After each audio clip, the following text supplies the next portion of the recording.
Folks, welcome inside the Parisi Palace, high above 2919 East Broadway. This is the Jake Feinberg Show, coming to you live on Power Talk 1210. That's him. Power Talk 1210.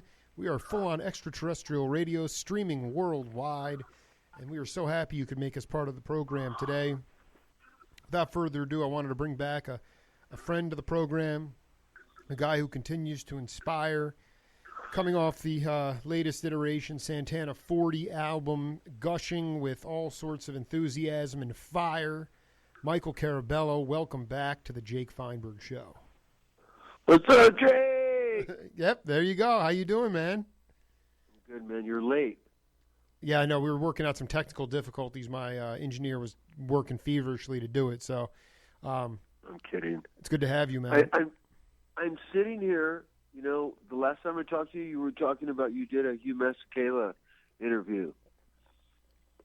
That's right, yeah. And I have this CD sitting by my system, like it stays there along with Dave Grusin, and Herbie Mann that I play like every day, man. Well, hold on for a second. This guy. I want which CD, which Masekela CD?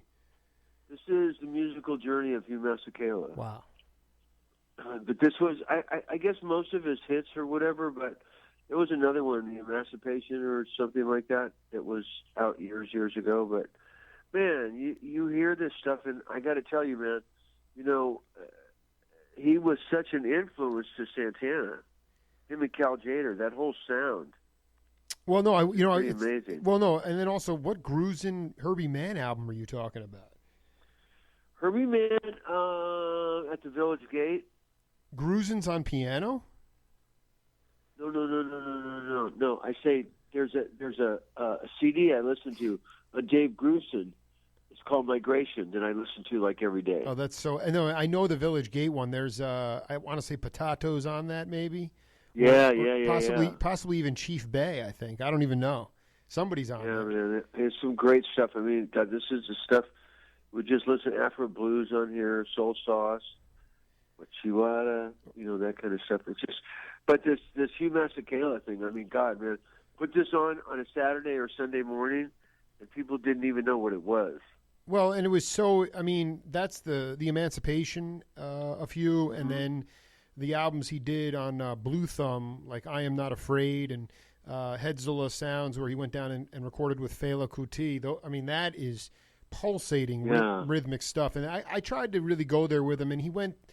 Yeah, he's cool. I mean, he's jaded too. If you read his book, Still Grazing, Off Grazing in the Grass, the guy, like anybody else, was totally out of his mind on drugs for most of the 60s and 70s. Right. To his credit, he pulled himself back. And actually, you just segued into, because I was listening back to part one. As a good journalist, it's always important to listen back to your material. And what Masekela is, what he told me, what he's doing now in Cape Town is essentially with a body of other people is teaching younger kids, the history of and the roots of African music, but doing it through actual teaching of the songs themselves, and and sort of trying to give back in that sense, not being all theoretical, but actually teaching the songs themselves. And I last time I talked to you on the phone. You said you just come from an in-service clinic at maybe your granddaughter's school in Connecticut or something like that? Oh, yeah. Okay, so here's my question. No, here's my question though. I'm going to tee this up for you because when you went down to the let me just get my notes up here for a second. When you went down to the aquatic park. Okay. Right. All right, and the beatniks were there, and you were even in high school, you had your conga drum in the back of the bus, and you went down there, and the cats were like, "Dude, you don't know what you're doing. Just give the drum to this cat." All right, and you had to take. I mean, I just transcribed the quote this morning because you said if you don't internalize it and use it for good and to channel that negativity to inspire you, you said you probably wouldn't be in music. And I wonder today, I know you're going in as a goodwill gesture. Maybe you make a little bit of dough out of it going into the schools, but how are you dealing with that kind of sort of tough love, if you want to call it that, doesn't exist today? How do you as more of an elder statesman now let somebody know they're not cutting it without offending them? Well, it's so funny. Last week I went to my grandson's school, and he's like only 3 years old. Okay, right. And there was like 7 boys and 2 girls in the class. So I just came back from this Santana tour we just did, which was like amazing. But my daughter says, would you come and teach Shaq class? And I went, sure, why not? I haven't done it in a while. So I'm going like, how many drums do I bring in? I'm going like, how old are they? They're 3 years old, and they have an attention span of like 5 seconds, man, if that. Yeah, right. I walked into the school and everybody says, well, don't you have notes and don't you do this and that? It's kind of like on the spot, and it's like spontaneity of like what you're going to do. And I had all these little kids. I'll have to send you a picture. I had all these little kids, and they stuck 2 more classes in with this class. So I had like 30 little kids sitting in front of me, girls and boys, and going like, okay, what do I do? And I have to remember that I was one of those people sitting in a class at one time, and so who do you pick first? Do you pick somebody that raises their hand up and go, I want to come up and play the drum? Or do you look at a kid's face and go like, I really want to do this. I'm really paying attention, and then you might call a kid, and one of the kids will go like, no, I don't want to do that. Right. Okay, well, let me go to the next kid, So you have to be fair over a certain amount of things. So it takes away from, are they going to do it right? Or are they going to do it as a lesson? Or am I giving them something to collaborate amongst a little tribe of kids? I guess you know what I mean? No, I mean this is, and it's not a great example. They're 3 years old. I mean, you were in high school, and you'd take a shot in the gut from one of these guys saying that you don't know what you're doing. I was on the phone with Jim Keltner last night, and he's producing a couple records for cats now, and he's in this position where he listens to this stuff and he's horrified by it, and then he goes back and it talks about the song not having any soul or jump or drive. Right. Okay, so I mean, like Michael, I mean, have you had an opportunity to? How do you get that stuff across to younger cats without offending them? We live we're always very offended now in society. Words matter a lot. Right. So I mean, I'm not saying the Santana tour was an opportunity to do that per se, but I'm just trying to get at the idea of saying, you would have, if you didn't have the fortitude and the energy and the perseverance and the stamina to overcome that negativity, you wouldn't have played music. So what are you doing to I don't want to say toughen kids up, but get them ready for maybe even a tougher musical climate today? Well, this is what I'm saying about these 3-year-olds. It's no different from sitting down teaching you or an 11-year-old. I mean, first of all, somebody gives a lesson, and either do you want to take a music lesson because your parents want you to do it, because it's like, almost as like, will you take care of my son? Will you babysit for like an hour? Right. Or there's a parent that really wants you to do this, and then there's a parent that goes, do you want to do this?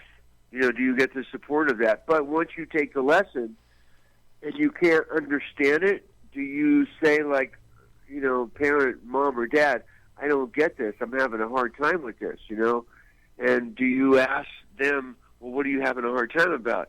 My whole thing about is there's not a right way and there's not a wrong way. If I teach somebody something, if I teach them a riff or an exercise and they don't get it the way that I teach them, but they turn around and do it their own way, and it's close enough, I don't say that that's the wrong way of doing it. I say that it's very unique how they're doing it. I dig. Do you know what I mean? Oh, I dig. No, so there's no negative here. It's like whatever way you do it, however you get that ball to go over the fence is fine with me. You know what I mean? The baseball analogy with your, from back in the days with that singer from Malo, But no, right. No, but let's just.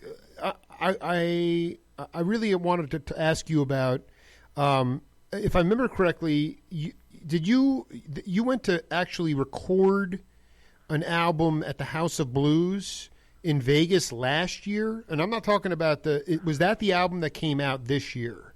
Is that fair? Yeah, we just did I think it was 2.5 weeks ago. We did the album was done already, and we went to film a DVD at the House of Blues. And we didn't quite know what we were going to play, but we were going to do it anyway, just to sell it, along with the album. And we just completed it.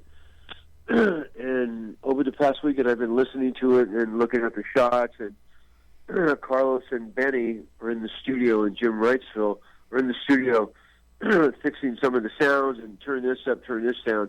I looked at it yesterday and the day before. And I got to tell you, it's like, wow, we kind of did it on how we do most stuff. It's just like, let's all just get in there and just do it. Right. And for some reason, the sound comes across, the energy comes across. So it's like Carlos likes to, go, okay, guys, let's go do this. And it's like, okay. And you go do it. And whether it seemed like it was thrown up in the air and it's a bunch of jamming or whatever, man, the energy just comes onto there, and it shows the kind of band we are. But you guys are not in your 20s and 30s anymore. I mean, this is another thing that I was talking to Keltner about, the idea that, that urgency and the drive that you had when you were younger is not there per se. I mean, you're just older physically. But, I guess that really is what it's about is, do you feel like you fall into sync with these guys? Maybe you don't talk to them or even play. When was the last time you actually got together as a band before this? That we what? When was the last time that you guys got together as a group, to play before cutting this most latest album? A week and a half ago, we just did a 4-day tour. I mean, before this whole Santana 40 came about, when was? Oh my God! It had been a long time. A long time. I can't even give you the years. Yeah, but we all kind of stayed in touch with one another, so it's kind of like not like. I think the only thing we didn't do is maybe play with each other, because I played with Greg for like 8 years in his band. You did? And I always, jam with Neil and stuff like that. Michael was in Seattle, so we had done some stuff that an album that I'm putting out in another month or two, he played on some of my tracks for my CD. So we've all kind of like stayed in touch musically. Do you know what I mean? Not as a whole team. Not on the bandstand per se, but well, actually no, that's right. True. Greg and Neil, you do play with those cats. I did, also. Can you talk?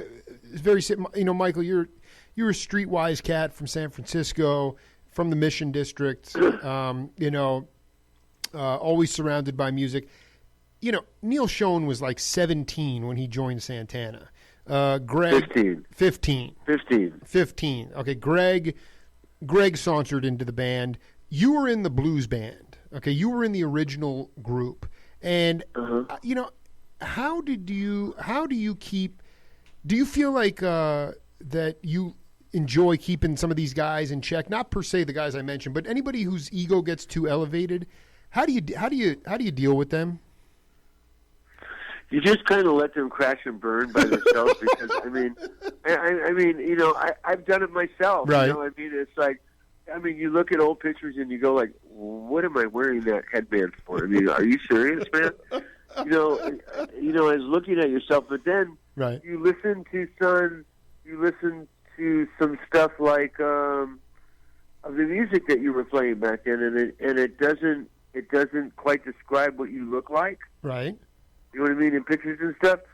So it's kind of like, I don't know. You kind of step away from it. I think one time, as part in life as you grow up in that environment, you kind of all are acting pretty clownish. And some people are more serious than other people, and some people look in the mirror too much. Kind of thing. But the deal is can you bring the magic up to the stage and in your instrument? Because that's all I really care about. Once you get off the stage, then you have to deal with yourself, because I'm not going to hang out with you. I dig. No, we're talking to Michael Carabello here on the Jake Feinberg Show. When you finished this tour, when you were on stage, did you have your eyes closed most of the time? It's so funny because I what was going on. Everybody seems to say that we were all up there smiling and having a good time, and that's what we've always done. Which is I'm going like, really, kind of thing. But it's difficult. Technology is different. Things are louder now. Yeah. Some things can be heard. Some things can't. There's not a whole lot you can do. Once the roller coaster leaves the platform, it's like, you hold on for dear life and try to get your licks in where they're supposed to be. But, everybody's got their different take of what they're supposed to be doing up there as a team. Everybody's got their position and stuff. But I tell you, these last 4 gigs that we did, by the third, I would say, by the second gig, we started having it together, started feeling each other a lot more, because we had played back-to-back gigs, kind of thing, and all the stuff that is there starts falling away, and you start realizing, oh my God, man, we know how to play with one another really well. I love it. When this it comes is out. awesome. All the. Can you just talk about like a challenge that technology creates now that wasn't there at Tanglewood in '70 or wherever when you guys were playing as a band originally? Like as far as I understand that it's more. I mean, you guys were playing a lot of ballrooms and Fillmore West type venues. These were not like 30,000 seat arenas. How big was the places you were playing at recently? Where were you gigging? Oh, God, we just played Madison Square Garden. We played Mohegan Sun. We played Allentown, Pennsylvania.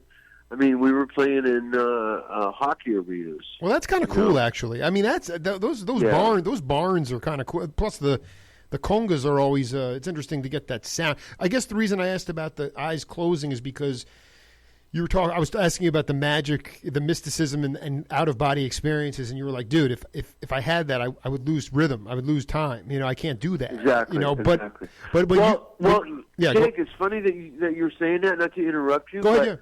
This class I just did for my 3-year-old grandson. Sure. With the girls and the boys, is like like my grandson got up next to me and started playing. He thought he was like going to be really cool. And I said, "Put your hands on the drum." All right, and then he made the mistake by looking out in the audience and seeing all his friends, and he got stage fright. Right. And I said to myself, "Oh man, you screwed up like heavy. You shouldn't ever look out there." So I said, "Close your eyes, man." And he closed his eyes and he started playing. I had another 20 kids come up and close their eyes, and they all went into a trance, man. Trance of just being in their mother's womb and hearing the sound of a heartbeat. Do you know what I mean? No, absolutely. It was okay for the girls to be animalistic when they're playing the drum. I mean, who is videotape? I mean, this needs to be documented. It's more really in the 21st century. People would call it being in the moment, like being right there. Exactly. Okay, that's exactly. it. Yeah. Exactly. I mean, because to there's me, a whole generation that's not in the moment. No. So if you're playing the drum and your eyes are closed and you're like 3 years old, I'm telling you, I was in heaven, man. I mean, I'm looking at these kids and I'm seeing faces that you would see on an 89, 90-year-old man or a woman that's been through life and trying to express themselves without words. This is pretty deep. Last time you talked about the influence of Gabby Szabo on the Santana band. Gabor Szabo. Specifically, what was the influence? Was it just the? I mean, I'm not going to talk about whether I'm sure his guitar stylings. Carlos might have gotten off on that, but I mean, his band you said had an influence on the Santana band, and can you go farther on that? Yeah, Gabor Szabo played guitar different than Wes Montgomery or Bolasete, and those three gentlemen in their own right had their own style. It's like somebody trying to put up Jimi Hendrix and Jimmy Page and John Lee Hooker. You know what I mean? You're going to know that each one of them has their own style. Gabor Szabo had a style, but he also had conga drums in his band and timbales. And Ron Carter, and Chico Hamilton has drums. And each one of these person brought something to the table to hear that guitar in the right place. You know, Cal Jader had the same thing. He had the same thing with Potato. He had the same thing with Armando Peraza. He had the same thing with guys in his band. It's just so distinctively, it's a sound, and you can't go, oh my God, Cal Jader, what does he play? He plays vibes. Sure. What is that? Dude, if you shut the fuck up, excuse my language, yeah. If you shut up, you will hear what vibes are. They come from the family of the piano. You know, and you're going like, oh my God, that's pretty cool. And we have percussion in it, and we have an upright bass. So it's very, you know, these things with Gabor Szabo in that age of music, and whether you wanted to call it jazz or you wanted to call it whatever. And at the same time with Hugh Masekela, man, and Herbie Mann, it was like a changing of the guard there of music, man. It was just so beautiful that you could hear all the instruments. I mean, can you talk? How do you feel like now with sound? Why has sound changed to the point where you can't hear all the instruments so clearly? They're not all delineated. Because nobody even knows what a Macintosh is, other than they think it's an Apple. Right. You know what I mean? Can you unpack that for the layperson? I know what you mean. Macintosh, I have one sitting in front of me. I bought this like 5 years ago, man. I got a Macintosh, you know, integrated amplifier, man, MA 6900. You put this on with vinyl or a CD or something, and you can tell right away how much the music sucks and how much is good. Right. You know, it's all crunched down. A lot of music is crushed. It's all like, you know, it's all, you know, I mean, and I hate to say this because it's a generation of creativity again, too, but everything gets crushed so much. Have you heard any of these kids from 25 years old down to say, can you turn up the hi-hat? Can you turn up the rhythm guitar? No, because it's not there. You know, everything is so automated that it's like all you're hearing is voice and drum, and you don't even hear the snare drum anymore. Well, what about, and I wanted to ask you, the late, great, rest in peace, Joe Sample, when I interviewed him, yeah, one of my favorites. Tasty cat, and beautiful guy, and he was talking about what he saw. I was asking him about younger drummers, and they just don't use the cymbals.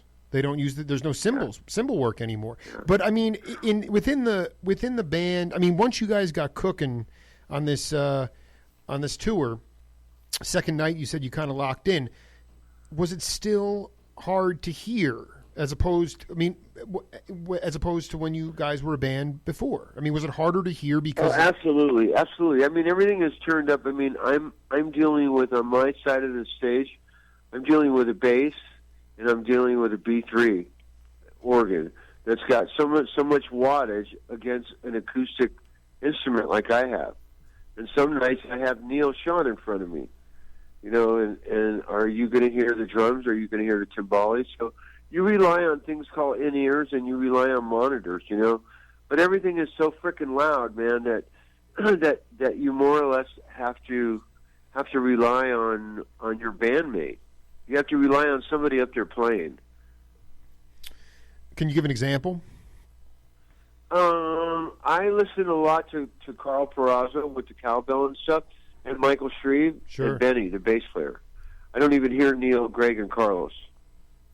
I don't even hear them. It's actually important for you not to, because you have to lay that foundation for them to solo over that stuff. You don't want to even listen to that.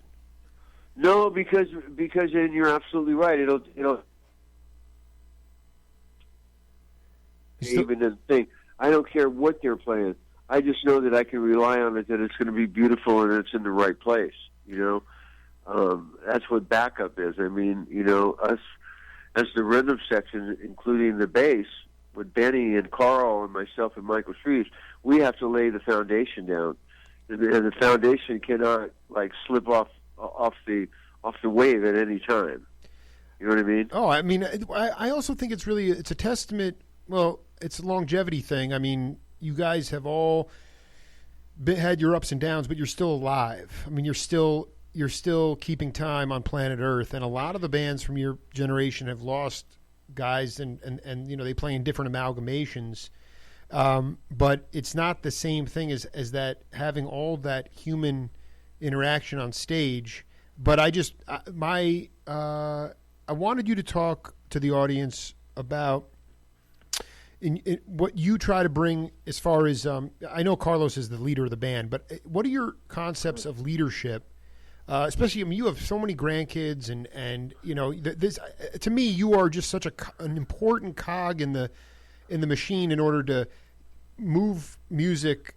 At least people will understand how to create space in the music and how to just stop talking so much and using so much language and vocabulary and just letting it breathe.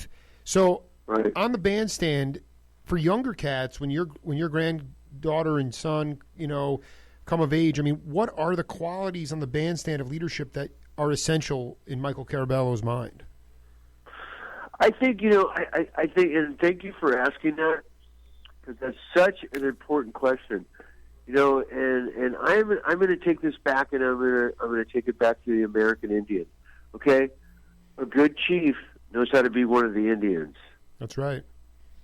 Okay, and if you don't know how to do that, or you don't understand where that's coming from, nobody knows how, and there can't be a way for somebody explaining that to you.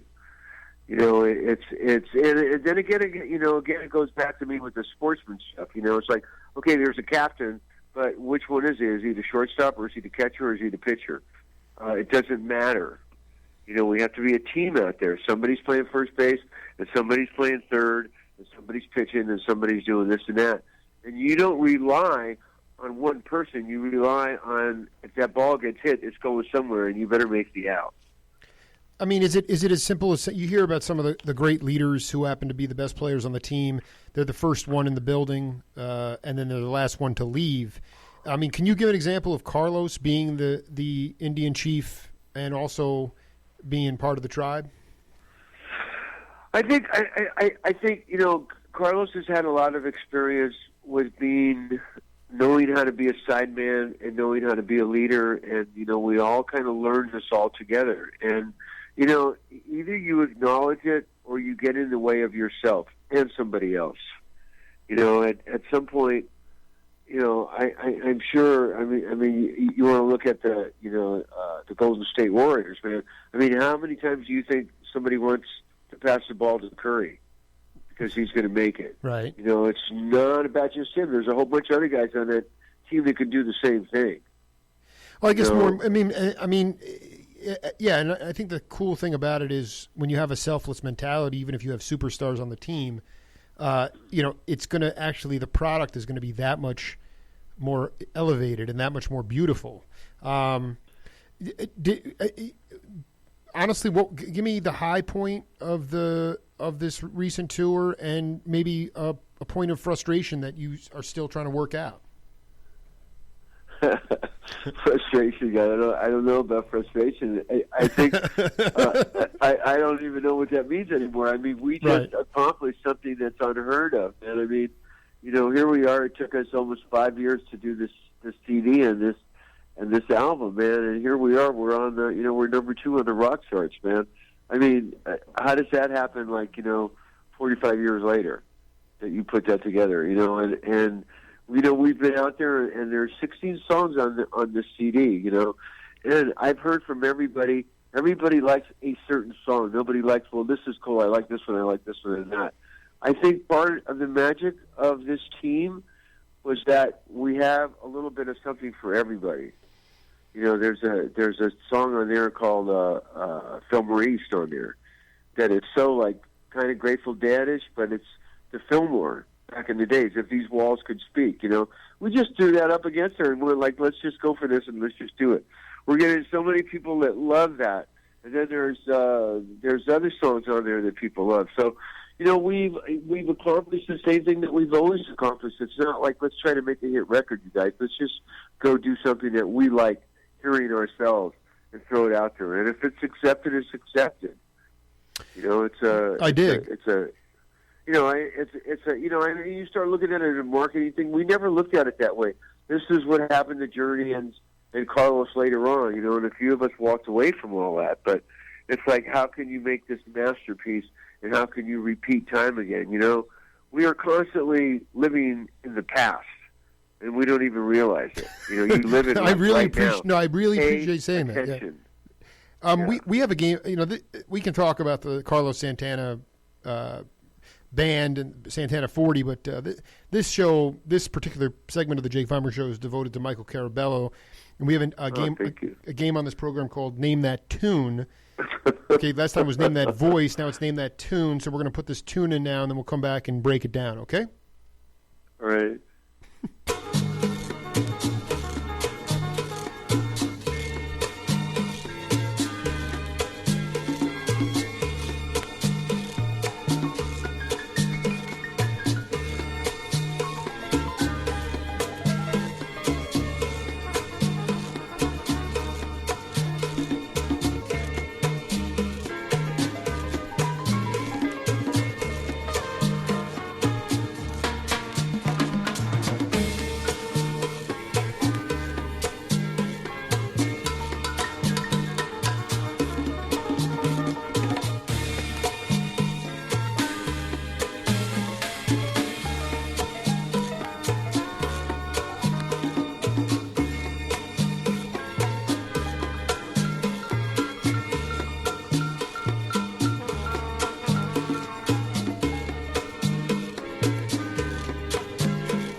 Wow.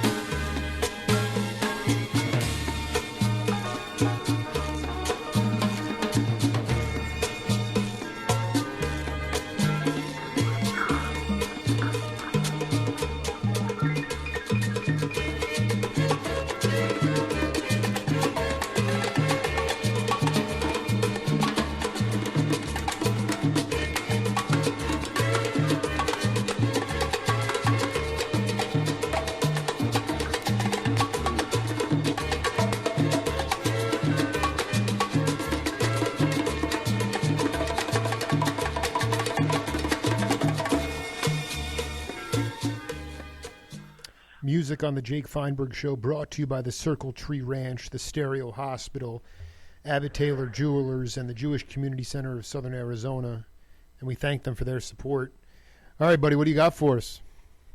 Wow, man. I recognize that conga playing, man, and I can't put my finger on it, man. Is that, oh my God, man. Well, I recognize that sound. Yeah, but, I mean, yeah, but don't be tongue-in-cheek here. We know the conga player is Michael Carabello. What? Yes. Okay, and where is that from? that is from a Mercurial album from 1978 called Giants.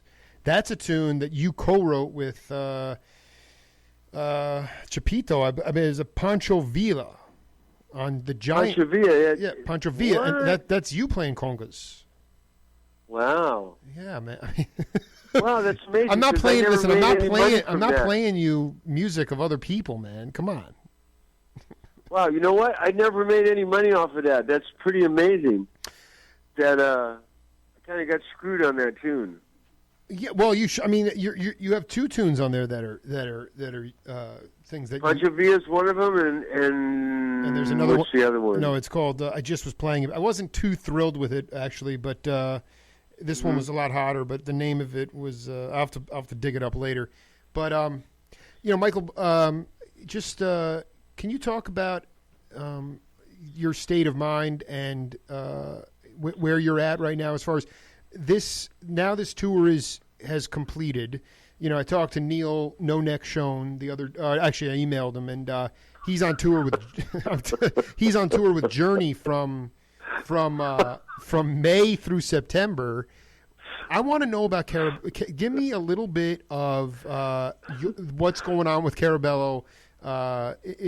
Just give me a little bit of what's going on with you in the next few months. I'm getting ready to put out a CD. It's called Michael Carabello and the Primitive Medicine Sessions. Oh, whoa! Primitive. I love it. Primitive Medicine Sessions. I've been doing writing over the years, and there's a gentleman named Michael Becker. It's not the Michael Becker that everyone knows, but it's this gentleman named Michael Becker who's a keyboard player, and another gentleman named Marco D'Ambrosio who worked for Lucas Films. And we wrote some stuff, and Neil Sean's on it. A girl named Erica Raven is on it, who's a singer. There's some dance stuff. There's some pretty out stuff there. So I'm right in the middle of doing the cover right now. Michael Shreves is on it also.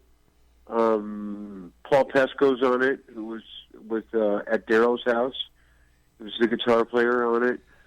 And anyway, it's just time to start putting some of this stuff out. So it's called Michael Carabello, the Primitive Medicine Sessions. Well, we still haven't even talked about Cobra either. I mean, there's just there's a lot of stuff. So, I mean, Michael, I have a wonderful guest in the studio here, and so this is gonna. I just wanted you to give the final thoughts to the audience about is Santana. Are you guys going to collaborate again, or is this it for until Santana 60? What's the next step? We're talking about doing an anthology thing or trilogy thing. I should think anthology, not a trilogy thing, kind of like Star Wars. So we're gonna do something else after this again. Well, I'll call you later, my man. I'm gonna come up to Connecticut I'm gonna be in New England for a few weeks, and I'm gonna take a bus down if I have to see you. And all right, come on over to the house. We'll play some music and do some talking, and it's always a pleasure to talk to you. And thank you for asking those important questions. Make me a copy of that Giants CD. Well, you have an Apple Mac right in front of you, and so all you need to go is go to YouTube and type in Pancho Villa Carabello, and it's going to be right there for you. Wow, I'd like to know how I could make my money on that. Me and Herbie Hancock wrote that, and we never saw a dime. Right, Rubinson probably took it. No, somebody else took it, and we won't mention that. All right, brother. Much love to you, man. All right. Yo, cheers. Thank you, Jake. Always a pleasure talking to you anytime. All right, man. Be good. All right, bye-bye. Bye-bye. We'll be right back on the Jake Feinberg Show.